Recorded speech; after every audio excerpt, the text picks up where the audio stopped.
Good evening all of you.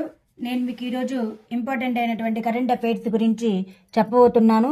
మీరు ఈ వీడియోని మొదటి నుండి చివరి వరకు ఎక్కడ స్కిప్ చేయకుండా చూసినట్లయితే ఈ కరెంట్ అఫైర్స్ మీకు అర్థమవుతుంది. అలాగే ఈ వీడియో మీకు నచ్చినట్లయితే లైక్ మరియు సబ్స్క్రైబ్ చేసుకున్నట్లయితే డైలీ కరెంట్ అఫైర్స్ మీకు నోటిఫికేషన్ రూపంలో అప్డేట్ అవుతూ ఉంటాయి. 2023-2024 ఆర్థిక సంవత్సరానికి రిజర్వ్ బ్యాంక్ ఆఫ్ ఇండియా అంచనా వేసిన వృద్ధి ఎంత? 7%.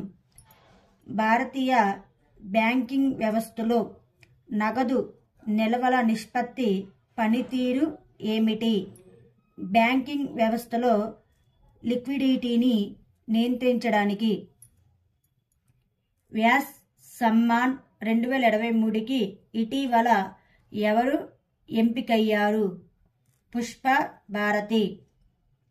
United World Wrestling Rising Star of the Year 2023గా ఎవరు ఎంపికయ్యారు? యాంటిమ్ ఫంగల్.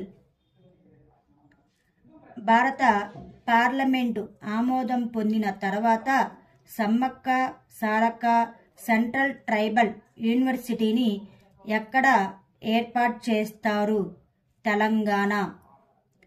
ఏ రాష్ట్ర ప్రభుత్వం అన్ని జిల్లాల్లో పిఎం కాలేజ్ ఆఫ్ ఎక్సలెన్స్ను ఏర్పాటు చేయనున్నట్లు ప్రకటించింది? Madhya Pradesh. Fast attack craft INS Tarmugli ఏ నౌకాదళ డాక్ యార్డ్లో ప్రారంభించబడింది? Visakhapatnam dockyard. డిజిటలైజేషన్ మరియు ఎలక్ట్రానిక్ తయారీ రంగంలో సహకారంపై భారతదేశం మరియు ఏ దేశం మధ్య అవగాహన ఒప్పందాన్ని కేంద్ర మంత్రివర్గం ఆమోదించింది? Saudi Arabia. United world wrestling ద్వారా రైజింగ్ స్టార్ ఆఫ్ ది ఇయర్గా ఎంపికైన భారతీయ రెజ్లర్ ఎవరు? అంతిమ్ ఫంగల్. ఎఫ్డిఐ గ్రహీతగా దేశంలో అగ్రస్థానంలో ఉన్న రాష్ట్రం ఏది? మహారాష్ట్ర. బీసీసీఐ ఇటీవల ఏ మాజీ క్రికెటర్ యొక్క జెర్సీని రిటైర్ చేయాలని నిర్ణయించుకుంది? MS Dhoni.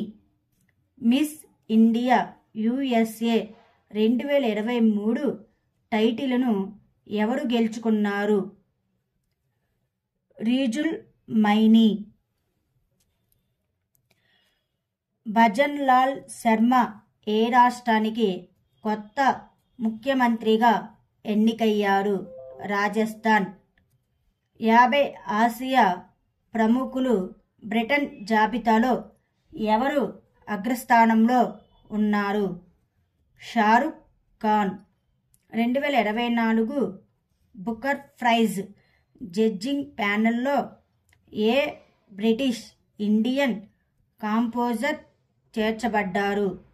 Nitin Sawhney.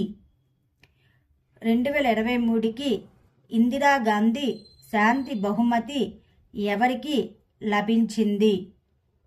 Daniel Barenboim, Ali Abu Awhad.